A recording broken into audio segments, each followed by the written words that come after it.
Hi, Embracing Only podcast family. This is Archita. We are introducing impact moments, actionable insights that highlight the best and powerful learning moments and wisdom from our past episodes of incredible guests. In this highlight reel, you'll hear leadership lessons from a combat veteran, taking action to be anti-racist, mastering workplace negotiations, leveraging your uniqueness for success.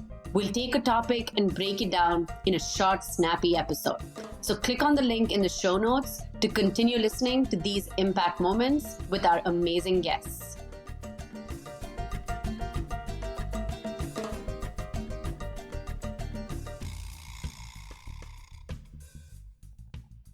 There's an excerpt from your book that I had a visceral physical reaction to, and I'm going to read the excerpt here for everyone. One woman I interviewed shared, they promote you, but ultimately what they want is a skirt-wearing, dark-skinned white leader with an accent. We have to let go of the fairy tale of one day and realize that no matter what stage we are at in our careers, each action to conform is actually a decision we make, even if it might not feel like it in the moment.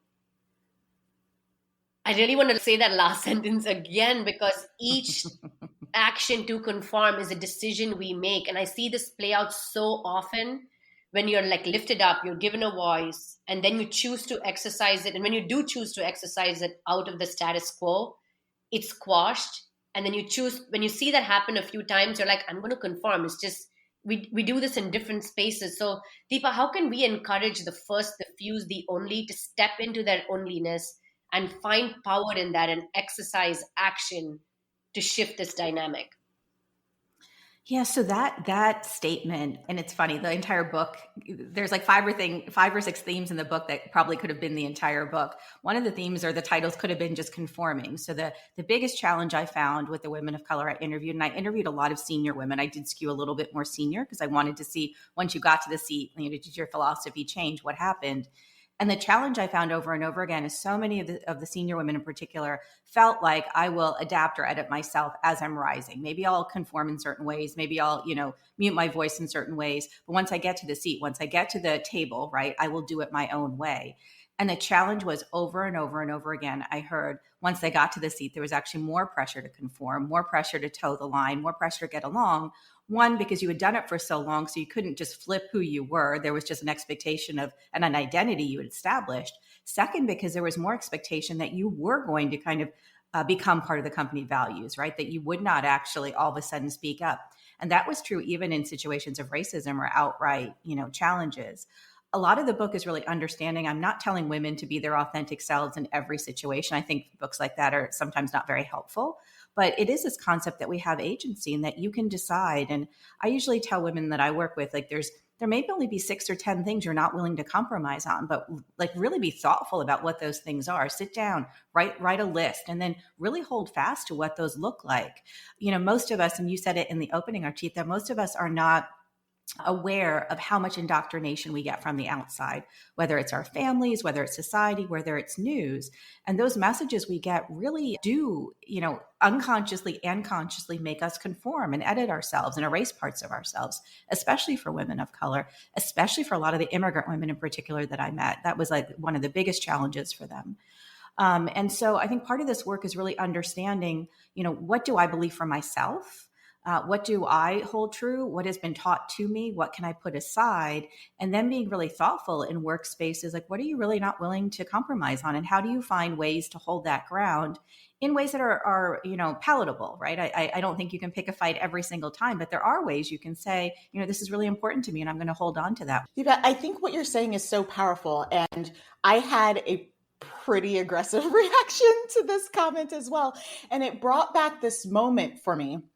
I was actually working with a company and I was speaking with this gentleman And in his mind, he was giving me a compliment. So I'll just preface my story with that. Like he really thought that he was giving me a compliment.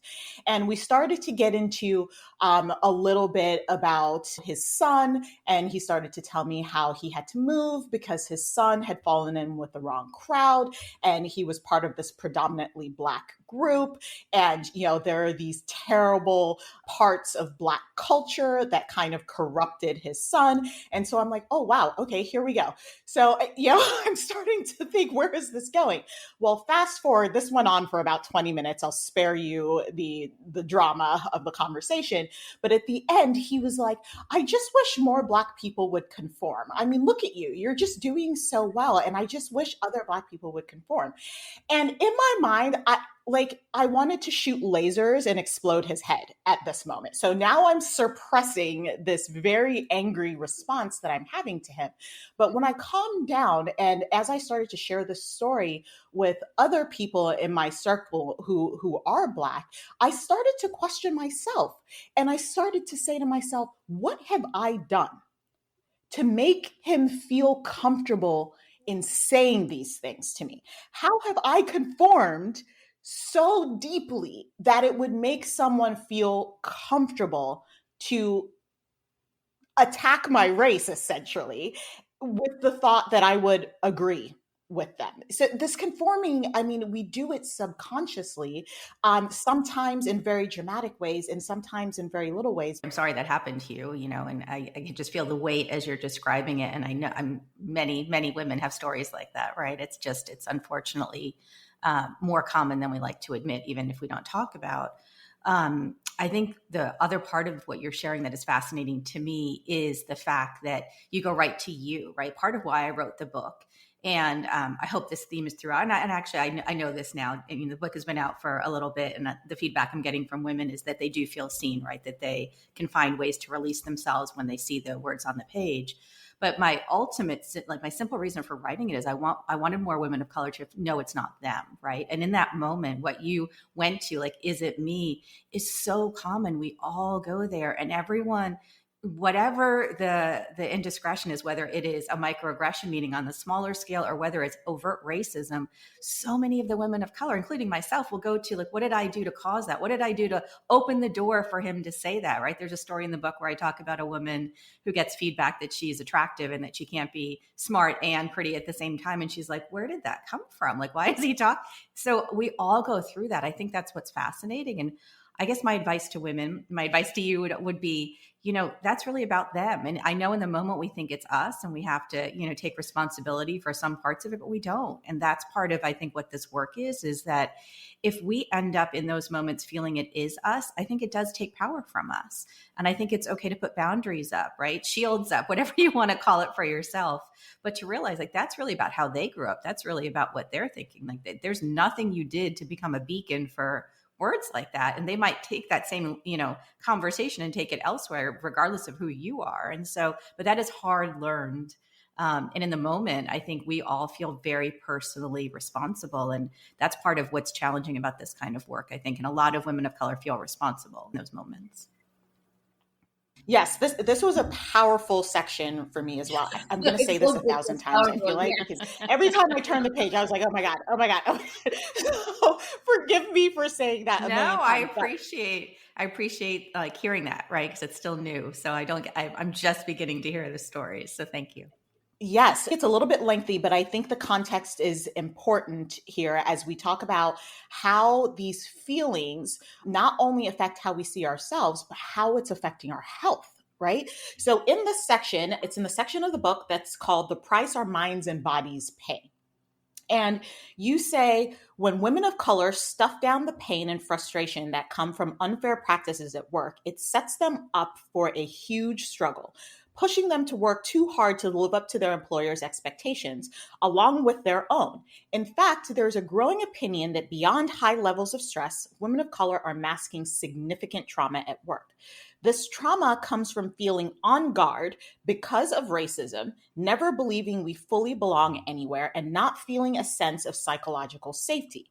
The cumulative experiences of confronting race-related stress, emotional abuse, and the psychological trauma of racism can lead to what Anderson J. Franklin called the invisibility syndrome. In these situations, women of color don't feel that their talents and even identity are seen because of the dominant attitudes and stereotypes, and this leads to debilitating symptoms. These feelings can cause an almost constant fight or flight reaction in many women, which manifests itself as various debilitating illnesses. Deepa, I have to tell you, when I read that, I gasped like out loud. My husband was like, "Oh my God, what happened to you?" Like, I gasped out loud, and a particular story came flooding back to me. And I say this every chance I get. I have a wonderful leader right now, and I've been in multiple different spaces, had lots of great leaders between the military and corporate spaces. But my current leader took a moment one day. She said to me during our one-on-one, she was like, "Olivia, I have kind of a personal question to ask you. Are you okay with me asking?" I said, "Absolutely. Sure.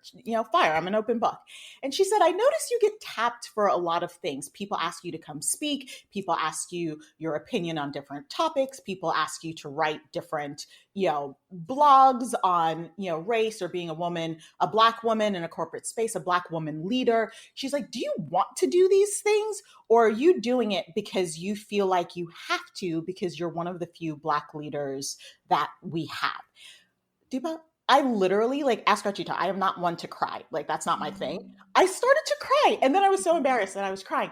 But in that moment, I felt like she saw me, not like, oh, I just see a person out there, like the actual physical vision, but she saw me as a human being and what I was attempting to do and how I was attempting to serve. And that little acknowledgement that, oh my God, she sees me, sent me into tears. And to this day, I can't even really describe to you why, but it did. And so it's so fascinating that you captured this in this way. Can you talk to us a little bit about how you felt here? Yeah, there is a lot that you shared in that passage, right? To me, the chapter on health is probably the most profound and the most personal for me in the book.